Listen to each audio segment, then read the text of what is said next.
안녕하세요. 인제대학교 디지털 항로화 헬스케어학과의 겸임교수 박주용입니다. 여러분들과 꽤나 긴 시간 동안 신사업 실행에 대한 수업을 했는데요. 오늘 드디어 마지막 시간입니다. 신사업 실행에 크게 전반부와 후반부 비즈니스 기획과 전략 수립과 비즈니스 실행과 성장 중에서 두 번째 후반부인 비즈니스 실행과 성장 중에서도 조직 구성, 인력 관리, 생산 개발 운영, 그리고 시장 진입에 대한 전략, 그 중에서 성장 및 확장 전략까지 해서 네 번째에 성장 및 확장 전략을 우리가 공부를 하는 거죠.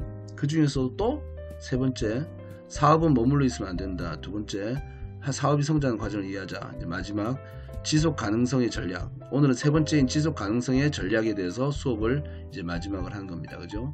자, 지속 가능성이란 게 무엇이냐? 회사가 살아남아야 되고 계속 유지돼야 되는 거죠. 그것에도 전략이 다 있습니다. 그것을 세 가지 챕터로 제가 지금부터, 요건 약간 비즈니스의 철학적인 부분이 좀 있습니다. 기본적으로 요 얘기들도 좀 해볼게요. 자, 첫 번째, 여러분들이 들어본 사람도 있겠지만 모르는 사람도 있을 수 있는 ESG라는 말을 얘기를 좀 할 거고요. 그 다음 기술 혁신과 디지털 전환에 대한 디지털 트랜스포메이션이라고 그러죠. 이런 얘기들을 할 거고, 기업에서 대표이사의 영향력, 여러분들이 만약 이 수업을 듣는 여러분들이 대표이사가 되려고 하는 분들이 계실 것 같아서 대표이사라는 것이 얼마나 중요한 것인지를 마지막 시간에 한번 얘기를 꼭 해드리고 싶었습니다. 그것이 바로 결국엔 지속 가능성의 전략에도 들어간다고 생각을 합니다, 저는. 자, 그럼 첫 번째 ESG에 대한 얘기를 해볼게요. 언젠가부터 생소한 단어 ESG라는 용어가 막 이렇게 들렸어요, 여기저기서. 그러면서 여기저기서 중요한 거라고 꼭 알아둬야 된다는 사람도 생기고, 또 어떤 경우는 제가 어떤 분도 봤냐면 ESG 분야에만 전문적으로 투자하는 투자사까지도 저는 만나봤습니다. 과연 ESG라는 것이 무엇이고 왜 필요한지 한번 생각을 좀 해볼까 합니다. 하나씩 할게요. E라는 것은 환경, environment에서 나온 거죠. 환경 보호를 위한 의무와 노력을 의미한다고 보시면 됩니다. 크게 지구의 환경까지 보는 거죠. 이거는. S는 social, 어떤 기업이 가진 사회적 책임을 강화해야 된다. 사회적 책임을 인식해야 된다는 의미입니다. 그죠? 그리고 G는 governance라고 해서 지배구조, 기업의 지배구조 개선을 통해서 윤리적 경영의 필요성과 이에 대한 노력을 의미하는 건데, 결국은 이 ESG는 이 모든 노력과 책임을 기업들에게 한번 요구해 보겠다는 개념입니다. 기업들아, 제발 이걸 한번 지켜보지 않으련 하는 거지, 그죠? 왜 이걸 지키게 할까요? 안 지킨다는 소리죠. 원래 잘 안 지켰던 거죠. 좀 긍정적인 얘기만 일단 해볼게요. 원래 ESG라는 거는 개념적으로는 ESG 경영이라고 해야 정확하고 완성된 표현이긴 한데, 이 단어의 정확한 개념은 뭐냐면 기업이 E와 S와 G에 명시된 책임과 의무를 다 하면 좋겠다는 건데, 반대로 생각한다면 지금까지 대부분의 기업들이 이런 의무를 잘 이행하지 못했기 때문에 앞으로는 제발 이런 것도 지켜가면서 경영을 해달라는 어떤 경영자들에게 요구하는 어떤 사회운동 같은 겁니다. 어찌 보면은 좋게 좀 수동적으로 좀 보자면.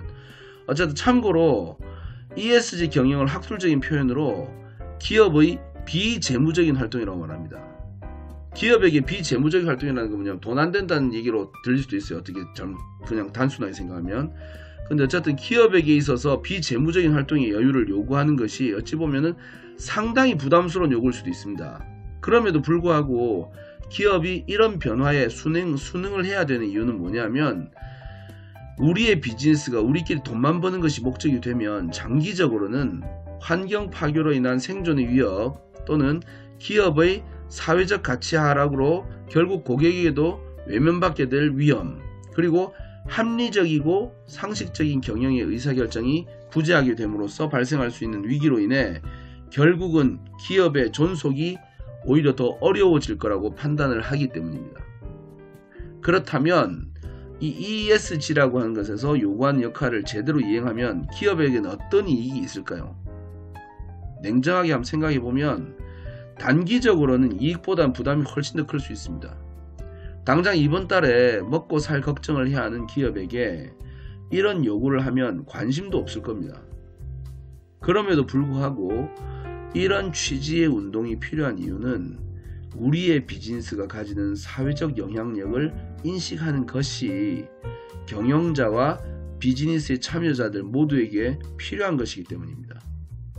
특히 사업의 규모가 어느 정도 갖추어진 성공한 기업한테는 반드시 요구할 수밖에 없는 겁니다. 그리고 해당 기업이 제대로 이런 활동들에 참여하고 변화하게 되면 사실은 궁극적으로는 장기적으로는 비즈니스의 성과에도 영향이 긍정적으로 반드시 따를 수밖에 없습니다. 글로벌 시장에서 ESG 경영의 우수 사례로는 유니레버, 파타고니아, 다논 같은 딱 그냥 봐도 환경을 생각할 수밖에 없는 기업들이 대표적인데, 사실 이 회사들은 다 좀 이미지가 굉장히 좋죠. 뭐 여러가지 뭐 허하실도 있는데 어쨌든 그럼에도 불구하고 표면적으로 굉장히 좋습니다. 이런 기업들이 단순히 환경에만 집중한 것이 아니라 노동운동이라든지 여성인권 문제, 사회적 기부활동 등의 다양한 활동도 겸하고 있다는 것을 생각해보면 그들도 뭔가 생각하는 바가 있겠죠. 누구나 다 알고 있는 또 이 외에도 마이크로소프트 같은 경우도 그런 거와 상관없을 것 같이 보이지만 ESG 경영에 대한 굉장히 우수 기업 중에 하나입니다. 여기 보시면 평가기로 다 AA, 트리플 A예요. 이 마이크로소프트도 이런 ESG 경영을 통해서 환경 문제에 대한 노력도 하고 있고, 사회적 활동뿐만 아니라 지배 구조의 개선에서도 상당히 앞선 문화를 선도하는 것으로 유명합니다. 뭐 제가 직접 그 마이크로소프트 본사를 한번 만나러 간 적이 있었는데, 뭐 수평적이고 뭐 의사결정은 모르겠는데 뭐 그런 편이긴 하던데, 뭐 그것도 또 생각이 나름입니다. 어쨌든 아울러 한국 기업들 중에도 대기업뿐만 아니라 중소기업들까지도 상당히 많은 참여를 하고 있죠. 이쪽 분야에. 실제로 그렇게 하기 위해서 국가적으로 아예 펀딩 자금까지 만들어서 투자해주기도 합니다. 이런 ESG 사업에. 어쨌든 새로운 비즈니스를 기획하고 계획을 할 때 폐업의 과정에 대한 내용을 기록한 계획서는 그 어디에도 볼 수가 없습니다. 그만큼 비즈니스 실체인 기업은 지속하려는 본능적인 속성을 가지고 있는 겁니다. 우리 비즈니스의 지속 가능성을 높일 수 있는 모든 여러가지 전략 중에서 ESG에 대한 경영에 대한 고민도 절대로 빠질 수 없는 그런 시대가 됐다는 것을 여러분들도 아실 필요가 있습니다.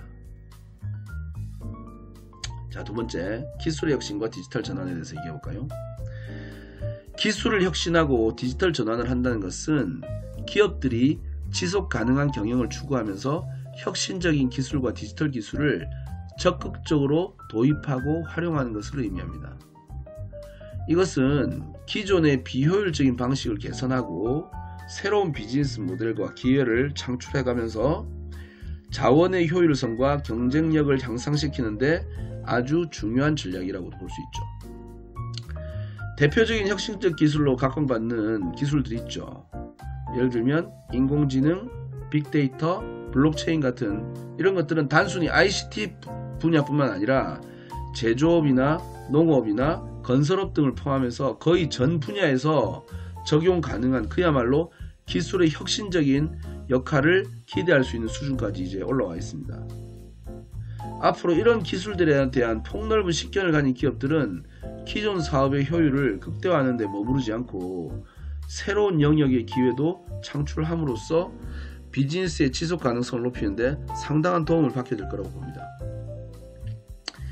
디지털 전환이라는 개념은 상당히 광범위하거나 거창하게 사용되기도 하는데, 실제 비즈니스의 현장에서 체감하는 핵심적인 의미는 기업의 업무 기반 전체를 디지털 기술에 접목하거나 데이터 기반으로 전환되는 것에 인색하지 말아야 한다는 것입니다. 제가 금융연수원 같은 데나 기업에서 가장 많은 요청을 받는 분야이기도 한데, 강의로 또는 교육으로 제 강의의 대부분의 내용은 변화된 또는 변화되고 있는 디지털 환경에 익숙해지는 방법을 좀 쉽게 풀어서 설명하는 것 뿐이거든요.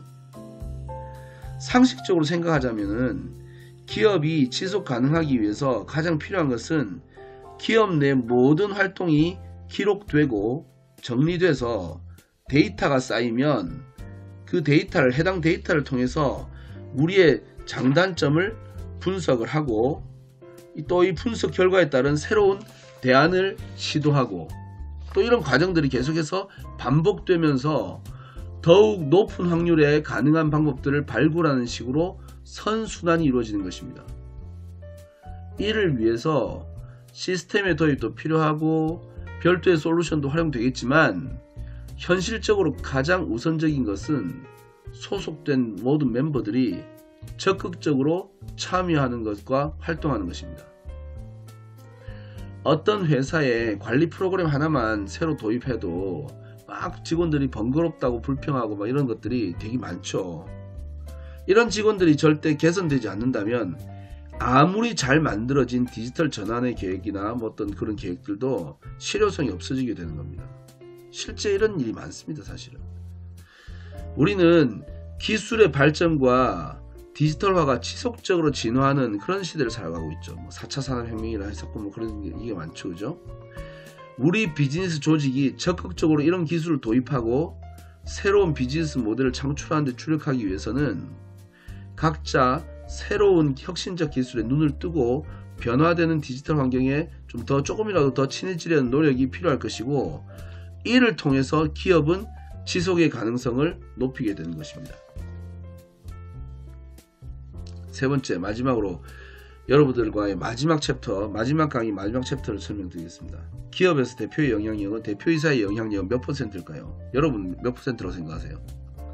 예전에 어떤 분하고 대화를 했던 주제 중에 과연 기업에서 대표의 역할 비중은 몇 %라고 보면 될까 하는 것이 있었습니다. 막 그런 거 갖고 논쟁도 아닙니다. 서로 대화를 했는데, 물론 물리적으로는 수많은 직원들과 막 나뉘게 되고 그렇게 되겠죠. 체계적으로 원론적으로 보자면 우리가 논의하던 역할의 개념은 기업이란 조직이 향하는 방향과 그 속도에 미치는 대표의 영향력을 의미하는 건데, 그런 것이었는데, 당시에 대화의 상대였던 분과 저는 대표이사의 그 의중이, 대표이사의 역할이 또는 영향력이 100%라고 하는데 결론을 내렸습니다.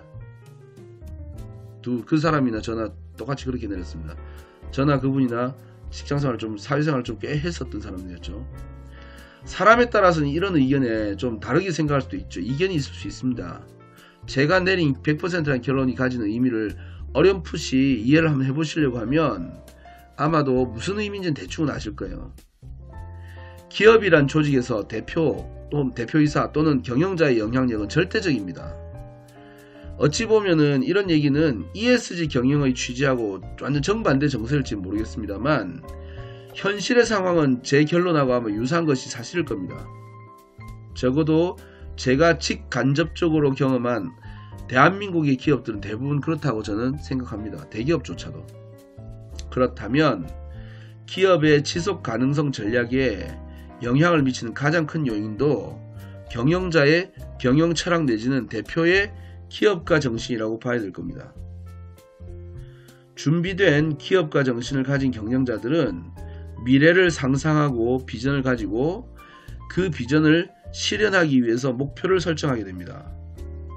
이 비전과 목표는 정도의 차이는 있더라도 모든 직원들의 업무에 영향을 주게 될 수밖에 없습니다.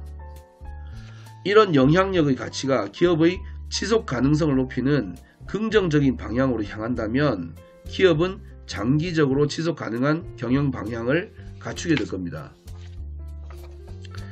하나의 새로운 비즈니스를 준비하는 수많은 과정과 실행의 단계에서 행하는 모든 과정들을 착실하게 수행하고 그 결과로 만들어지는 다양한 성과들을 회사에 축적을 하면서 기업은 성장하고 유지될 수 있는 힘을 얻게 되는 겁니다.